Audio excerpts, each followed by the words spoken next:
ఇప్పుడు సూర్యగ్రహణం వస్తుంది కాబట్టి అసలు ఎప్పుడు వచ్చింది మ్యామ్? అసలు ఈ సూర్యగ్రహణం వల్ల అసలు ఏ రాశుల వారికి ఎలా ఉండబోతుంది అంటారు? తప్పక ఫస్ట్ అది మాట్లాడదాము. ఎప్పటికైనా సరే గ్రహణం అంటే ఏంటంటే పుణ్యకాలం ఉంటుంది, అలాగే ఏంటంటే నెగిటివ్ ఎనర్జీస్ ఉంటాయి, పాజిటివ్ ఎనర్జీస్ ఉంటాయి. దాని గురించి కూడా మనం మాట్లాడుకుందాం. ఇప్పుడు మనకు వచ్చేది ఏంటంటే సూర్యగ్రహణం వస్తుంది. ఎప్పుడంటే February 17, అది మంగళవారం, వచ్చే మంగళవారం. మళ్ళీ మనకి మంగళవారం అయింది. సో ఈ నెల వస్తుంది. అండ్ ఆల్సో అమావాస్య రోజు వస్తుంది అనమాట. అదొకటి కాకుండా మోస్ట్ ఇంపార్టెంట్ ఏంటంటే ఇది కుంభంలో రాహు గ్రహస్థ గ్రహణం, సూర్యగ్రహణం. అండ్ ఆల్సో రాహు గ్రహస్థ అంటే రాహు ఇప్పుడు ఎక్కడున్నారు అనేది మనం చూసుకోవాలి. అంటే రాశివారీగా మనం చూసుకుంటాం. కుంభరాశిలో రాహు ఉన్నారు. అదొకటి కాకుండా కూటమి జరుగుతోంది అక్కడ. మార్స్ మాత్రం ఏంటంటే మనకి అంటే కుజుడు మాత్రం మనకి మకరంలో ఉన్నారు. మిగతావన్నీ గ్రహాలు చూసామంటే సన్తో పాటు మనకేమో కుంభంలో ఉన్నారు. అంటే ఏమేమి ఉన్నాయి? Sun, Mercury, Venus. ఇప్పుడు మూన్ కూడా చేరుతోంది, 4వది. And also Rahu. సో 5 గ్రహ కూటమి జరగబోతోంది. ఎప్పుడు? February 17. మనకి తెలిసిన ఒక విషయం ఏంటంటే చంద్రుడు 2.5 అంటే 2.5 అనద్దు, 2.25 డేస్ మనకి ఒక రాశిలో ఉంటారు. సో తిరుగుతూ ఉంటారు, మనకి తెలుసు. సో అది అమావాస్య రోజు వచ్చింది February 17. అండ్ ఆల్సో ఏంటంటే చంద్రుడు ధనిష్ట నక్షత్రం 4వ పాదంలో ఉన్నప్పుడు వస్తుంది. అంటే ఏంటి? జస్ట్ ఎంటర్ అయినప్పుడు, కుంభానికి ఎంటర్ అయినప్పుడు మనకి ఈ గ్రహణం అనేది వస్తుంది. సో జనరల్గా మనం చూసామంటే కూడా గ్రహణాలు మనకి యాన్యువల్ ఎక్లిప్సెస్ ఉంటాయి, 2 షువర్గా ఉంటాయి అన్నమాట. సో దీని తర్వాత మనకి ఏంటంటే వచ్చే పౌర్ణమి అంటే March 3కి ఏంటంటే మనకి చంద్రగ్రహణం ఉందన్నమాట. అది కేతు గ్రహస్థ వస్తుంది. కానీ రాహు కేతువులు కూడా మనకి ఏంటంటే ఎదురెదురే ఉంటారు కనుక సో 2 రాశులు ఎఫెక్ట్ అవుతాయి. సో బేసిక్గా ఏంటంటే గ్రహణం, ఈ గ్రహణం February 17 మనకి ఇండియాలో కనిపించట్లే. ఎక్కడ కనిపిస్తోంది అంటే అంటార్క్టికా దగ్గర కనిపిస్తోంది.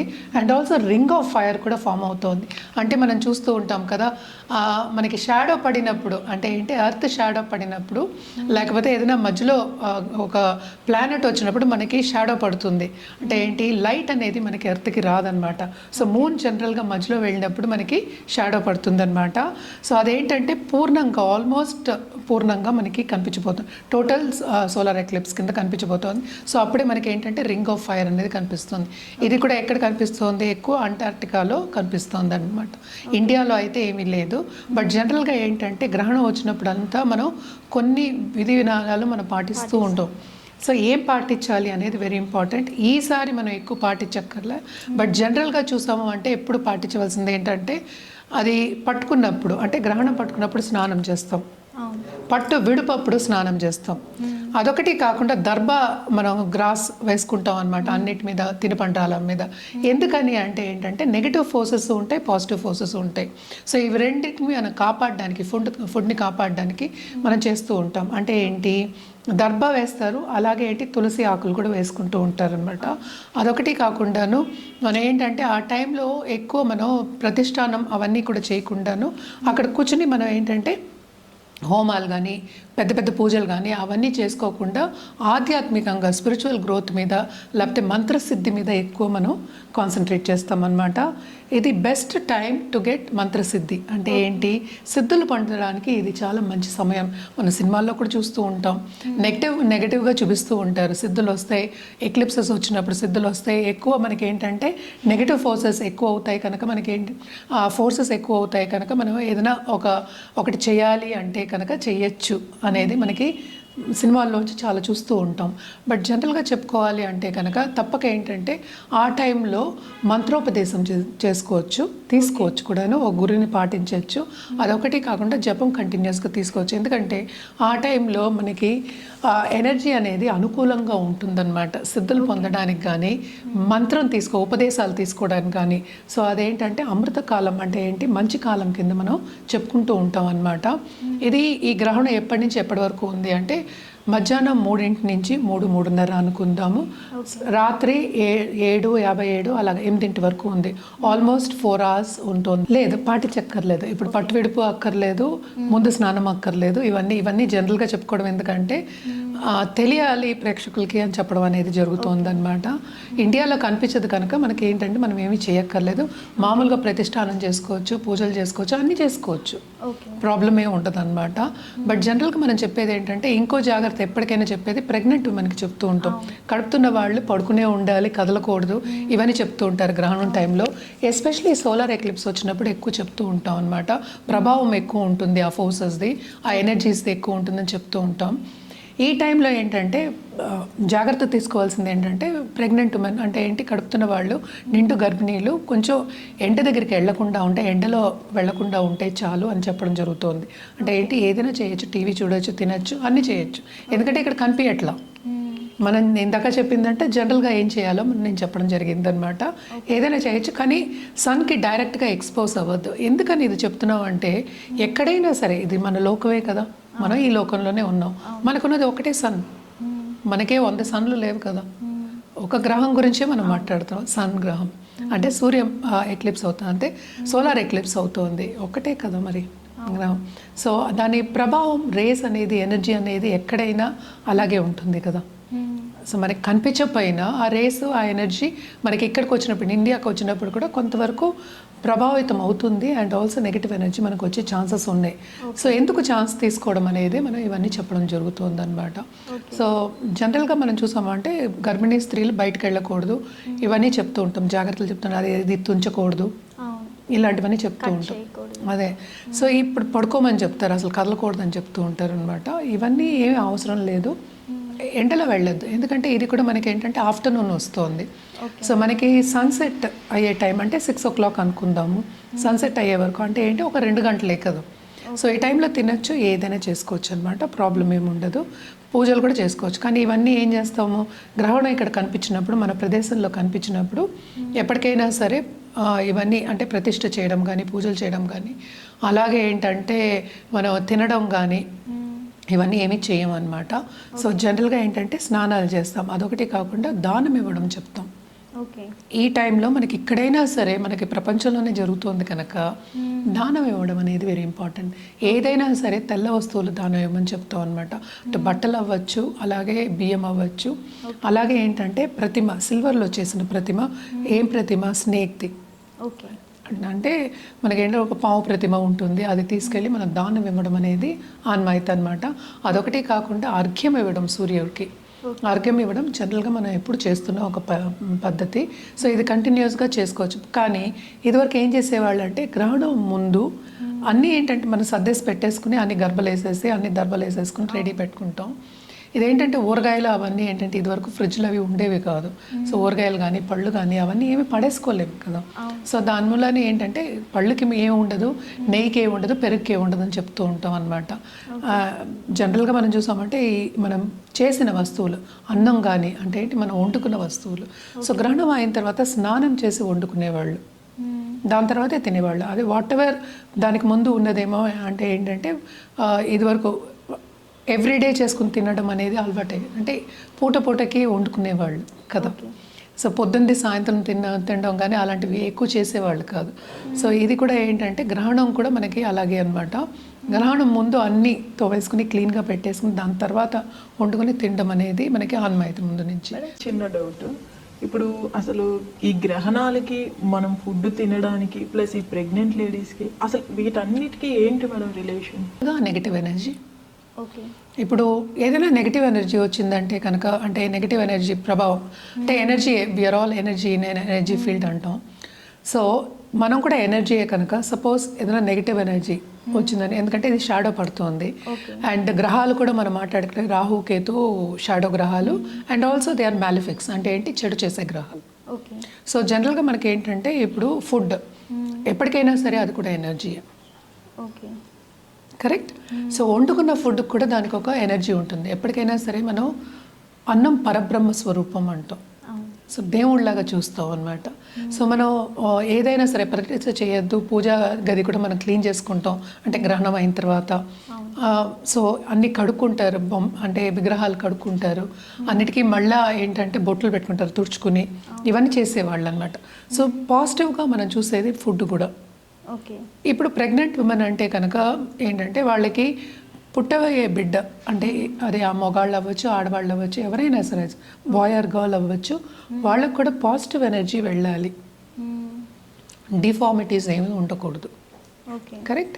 సో ఎప్పటికైనా సరే బాగుండాలి అని మనం సనాతన ధర్మంలో ఎప్పుడైనా చెప్తూ ఉంటాం. అంటే మళ్ళీ ముందుకెళ్ళి ఏంటంటే పంట పండించాలి అంటే ఏంటి, ఈ పిల్లలు కూడా ముందుకెళ్ళి మంచి గృహస్థులు అయ్యి అండ్ ఆల్సో ఈ ప్రపంచానికి మంచి చేసేవాళ్ళు అవ్వాలి, అటు మెంటల్గా అండ్ ఫిజికల్గా బాగుండాలి అని చెప్పడానికి మనం ఈ టైంలో ఇవన్నీ చెప్తూ ఉంటాం అనమాట. అంటే ఏంటి, బాగుండాలి, వాళ్ళకి ఏం కావాలి, ఎప్పుడైనా బ్లెస్సింగ్స్ కావాలి. కరెక్ట్. సో ఏమి నెగిటివ్ అవ్వకూడదు అని చెప్పడానికి ఇదే చాలా ఎగ్జాంపుల్స్ కూడా ఉన్నాయి. అంటే ఏంటి, తుంచిన వాళ్ళకి డిఫార్మిటీస్ వచ్చాయి పిల్లలకి అని అందరిది మనం తీసుకోలేము, బట్ మనకి ఎప్పటికైనా సరే prevention is better than cure. So ఇవన్నీ ప్రివెంట్ చేయడానికి మనం చెప్తూ ఉంటాం. Food is also like that. అంటే ఏంటి, ఫ్రెష్గా చేసుకుని తినడం, ఆ నెగటివ్ ఎనర్జీ ఇది మనం ఎందుకు తినాలి అన్న ఒక ఉద్దేశం మీద ఇది పెద్దవాళ్ళు మనకు చెప్పారు. ఇప్పుడు నేను చెప్పింది కాదు, మిగతా వాళ్ళు చెప్పింది కాదు, ఇవన్నీ పెద్దవాళ్ళు చెప్పిన ఒక పద్ధతి అనమాట. సో పద్ధతి పాటిస్తున్నాం. సో జనరల్గా ఇది అయిపోయిన తర్వాత కూడా మనం ఏంటంటే మనం దానం ఇవ్వడం అనేది మనం చేస్తుంటాం. ఇందాక నేను చెప్పినట్టు ఒక ప్రతిమ బియ్యం 1.1 kgs బియ్యం ఇస్తారనమాట. సో నెక్స్ట్ మనం మాట్లాడుకోవాల్సింది ఏ రాశి వాళ్ళకి బాగుంది, ఏ రాశి వాళ్ళకి అంత బాగాలేదు అనేది మాట్లాడుకోవాలి. జనరల్గా మనం చూసాము అంటే కనుక ఎప్పటికైనా సరే 3, 6, 11లో ప్లానెట్స్ ఉంటే బాగానే ఉంటుంది. అంటే రాశి వారీగా మనం చెప్పేది దాంట్లో గోచరం అయినప్పుడు బాగుంటుందని చెప్పుకుంటూ ఉంటాం అనమాట. కానీ గ్రహణానికి ఏంటంటే ఇక్కడ కూటమి కూడా అవుతోంది. సో వీటికి మళ్ళీ ఏంటంటే ఓనర్షిప్ చూసుకోవాలి. అంటే ఏ రాశికి ఓనర్, అంటే ఇప్పుడు మార్స్ ఉన్నారు, అంటే కుజుడు ఉన్నారు, కుజుడేమో మనకి మకరంలో ఉన్నారు. దేనికి ఓనర్ ఆయన ఏరీస్ అంటే ఏంటి, మేషానికి, అలాగే మనకి స్కార్పియో వృచ్చికానికి. సో ఆయన కూడా ఎఫెక్ట్ అవుతున్నారు. అలాగే ఏంటంటే శని ఎక్కడున్నారు, మనకి మీనంలో ఉన్నారు. సో ఈ రెండు కూడా కొంతవరకు నెగిటివ్ ప్లానెట్స్, పాపగ్రహాల కింద మనం తీసుకుంటాం ఎక్కువ. అంటే ఏంటి, ఒక్కొక్క జాతకం పట్టే పాపగ్రహాలు అండ్ శుభగ్రహాలు అని తీసుకోవడం. బట్ జనరల్గా మనం చూసామంటే స్వభావాలు అంత మంచివి కాదని చెప్తూ ఉంటాం అనమాట. సో గ్రహ స్వభావాలు. చిన్న డౌట్ మ్యామ్, అంటే ఈ సూర్యగ్రహణం గ్రహణాల ఎఫెక్ట్ కూడా రాసుల మీద కూడా పడే అవకాశం ఉంటుంది అంతే కదా. ఏ రాశి మీద ఇప్పుడు గ్రహణం వస్తుందో దాన్ని బట్టి మనం మాట్లాడుకుంటున్నాం. సో ధనిష్ట 4 అంటే కుంభంలో అవుతుంది, రాహు ఎక్కడుంటే అక్కడ అవుతుంది, కేతు ఎక్కడుంటే అక్కడ అవుతుంది. సో రాశిలోనే ఉంటాయి, అవి ఎక్కడికి వెళ్తాయి. సో ఆ గ్రహాలన్నీ అవి రెండు మంచి గ్రహాలు, పాపగ్రహాలు కనుక. అలాగే ఈ గ్రహణం కూడా వచ్చేది కుంభంలో.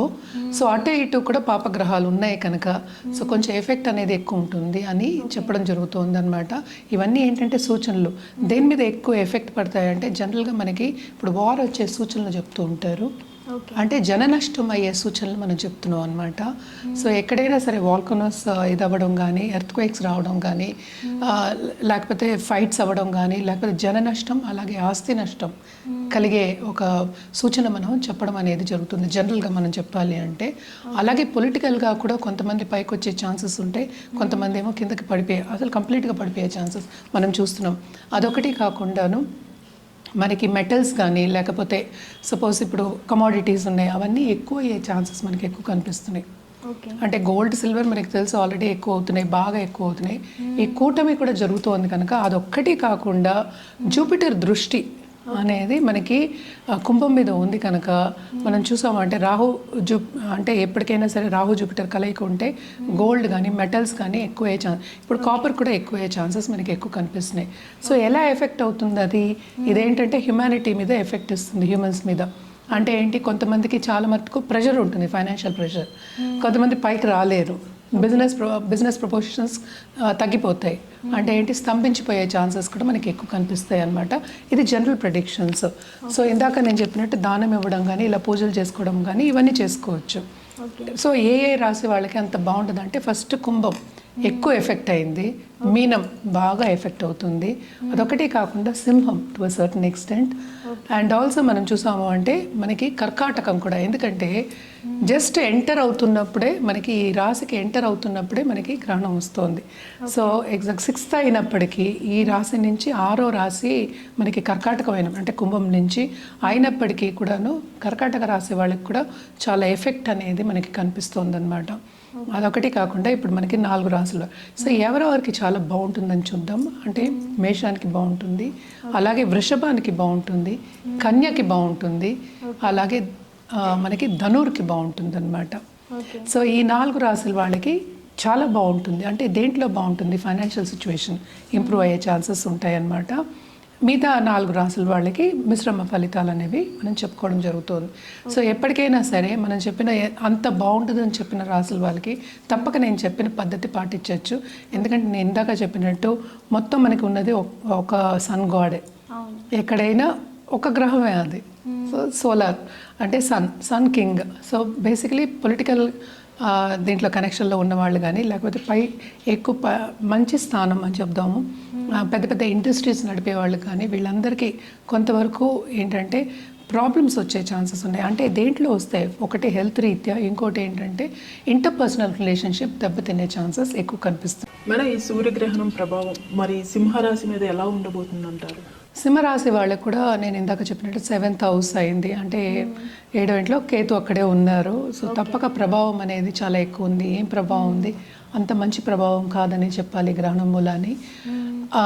ఎస్పెషలీ ఏంటంటే వీళ్ళకి స్తంభించిపోయే ఛాన్సెస్, అంటే ఏంటి వీళ్ళు చేసే పనిలో చాలా మటుకు అడ్డంగాలు రావడం కాకుండా దానికి అధిగమించి అంటే ఏంటి చాలా మటుకు ఏది ముందుకు సాగపోవడం అనేది మనకి కొంచెం కనిపిస్తుంది అనమాట. అండ్ ఆల్సో వీళ్ళు కూడా ఏంటంటే కంటిన్యూస్గా ధ్యానం చేయడం కానీ, ఆధ్యాత్మికంగా స్పిరిచువల్ గ్రోత్ తెచ్చుకోవడం కానీ ఎలాగో ఉంది కనుక ఇంకా కొంచెం ఎక్కువ చేయడం అనేది వెరీ వెరీ ఇంపార్టెంట్ అనమాట. దాంపత్య జీవితంలో కూడా కొంతవరకు అనుకూల పరిస్థితి అనేది మనకి కనిపించట్లేదు. అండ్ ఆల్సో ఇంటర్పర్సనల్ రిలేషన్షిప్స్ చాలా మటుకు దెబ్బతినే ఛాన్సెస్ మనకి ఎక్కువ కనిపిస్తున్నాయి అన్నమాట. ఇవన్నీ చూస్తూ ఉండగా మనకి ఏంటంటే 11th మన ఈ ప్రీవియస్గా కూడా చెప్తూ ఉన్నాము, 11th జూపిటర్ సంచారం జరుగుతోంది. ఆయన కూడా రిట్రోగ్రేషన్లో ఉన్నారు. కానీ గ్రహ కూటమి అనేది జరుగుతోంది కనుక గ్రహణం కొంత 15 days అయిపోయిన తర్వాత వీళ్ళకి కొంతవరకు మంచి సూచనలు కనిపించేసి, అంటే ఏంటి కొంచెం వరకు స్తంభించిపోయింది, ముందు అడుగు వేసుకునే మనకి ఛాన్సెస్ అనేవి, అంటే మొదటి అడుగు వేసుకునే ఛాన్సెస్ అనేవి మనకి కనిపిస్తున్నాయి అన్నమాట. ఎందుకంటే చేసే పని పట్టే కదా మనకి ఈ కాలం, అంటే ఎవ్రీడే మనం ఏం చేస్తున్నామో దాన్ని బట్టే మనకి ఫైనాన్షియల్ స్టేటస్ కూడా ఉంటుంది. సో స్టేటస్ ఇంప్రూవ్ అవ్వాలి అంటే గ్రహణానికి మనం ఏం చెప్పామో, పరిహారాలు ఏం చెప్పామో అది చేయడం వెరీ వెరీ ఇంపార్టెంట్. అదొకటి కాకుండాను తప్పక ఆ టైంలో గ్రహణం విడుపు అయిపోయిన తర్వాత తప్పక గుడికి వెళ్ళి ఆశీర్వచనం తీసుకోవడం కానీ, లేకపోతే బ్లెస్సింగ్స్ తీసుకోవడం, అంటే వెళ్ళి దండం పెట్టుకోవడం, అట్లీస్ట్ కొంచెం స్పిరిచువల్గా ఒక 5 minutes గడపడం. అండ్ తప్పక దానం ఇవ్వడం, అంటే బియ్యం 1.1 kgs దానం ఇవ్వడం ఎక్స్ట్రీమ్లీ ఇంపార్టెంట్. ఎందుకంటే వీళ్ళకి ఎఫెక్ట్ ఎక్కువ ఉంటుంది. 7th హౌసే కదా, సో ఎఫెక్ట్ అనేది కొంచెం ఎక్కువ ఉందన్నమాట. సో ఇవన్నీ చేయడం అనేది వెరీ వెరీ ఇంపార్టెంట్ అనమాట. బేసిక్గా ఎక్లిప్స్ అనేది మనం కంట్రోల్ చేయలేము కనుక, సో ఈ గ్రహస్థితి అంటే ఈ టైం పాస్ అవ్వాలి కనుక ఆధ్యాత్మికంగా గడపడం అనేది వెరీ ఇంపార్టెంట్. అంటే ఏంటి, కంటిన్యూస్గా ఓం నమ శివాయ అనేది కంటిన్యూస్గా చాంట్ చేసుకోండి. అదొకటి కాకుండా సూర్యుడికి అర్ఘ్యం ఇవ్వడం ఎవ్రీడే ఇవ్వండి. గాయత్రి మంత్రం చదువుకోండి. అంటే అటు మగాళ్ళు చదువుతున్నారు, ఈ కాలంలో ఆడవాళ్ళు కూడా చదువుతున్నారు. శక్తి ఉపాసన చేసుకోవడం కూడా వెరీ వెరీ ఇంపార్టెంట్ అనమాట. అండ్ ఆల్సో ఇవన్నీ ఏంటంటే మనం కంటిన్యూస్గా చేయొచ్చు, నాట్ ఓన్లీ గ్రహణం టైము. సో గ్రహణం పట్టు విడుపు అయిన తర్వాత నేను చెప్పినట్టు గుడికి వెళ్ళి దానం ఇవ్వడం వెరీ ఇంపార్టెంట్. బియ్యం దానం ఇవ్వండి, చాలా మంచిదన్నమాట. దాంతోపాటు ఒక నాగ ప్రతిమ కూడా ఇవ్వడం అనేది మంచిది. ఈ కాలంలో మనకి వైట్ మెటల్తో కూడా వచ్చేస్తుంది. సో ఎవరి స్తోమతను బట్టి వాళ్ళు ఇవ్వడం అనేది మంచిదన్నమాట. సో ఎప్పటికైనా సరే లాంగ్ టర్మ్ ఎఫెక్ట్ రాకుండా ఉండాలి అంటే మనం దానం ఇవ్వడం మంచిది. అలాగే రుద్రాక్ష విషయానికి వస్తే కనుక తప్పక వీళ్ళు కూడా పంచముఖి రుద్రాక్షతోటి ఒక్క మాల ధ్యానం చేసుకోండి, జపం చేసుకోండి. సో కంటిన్యూస్గా శక్తి పూజలు చేసే వాళ్ళకి మనం ఏమి ఎక్కువ చెప్పక్కర్లేదు. సో అది నెట్టుకుపోతుంది, అంటే పాజిటివ్ ఎనర్జీ. మనం ఇవన్నీ చేసేది ఏంటంటే ఏదైనా సరే కొంతవరకు నెగిటివ్ ఎఫెక్ట్ రాకుండా, అదే నెగిటివ్ ఉంటే కనుక పాజిటివ్గా మలుచుకోవడానికి మనం ఇవన్నీ చేస్తున్నాము. తప్పక ఏంటంటే ఆధ్యాత్మికంగా అట్లీస్ట్ ఆ 3 గంటలు గడపడం మంచిది. ఎవరితోనూ మాట్లాడకుండా, అంటే ఏంటి సైలెంట్గా ఉండి కూర్చొని జపం చేసుకోవడం కానీ, అంటే ఆ టైంలో భక్తి మార్గంలో వెళ్ళడం అనేది వెరీ ఇంపార్టెంట్.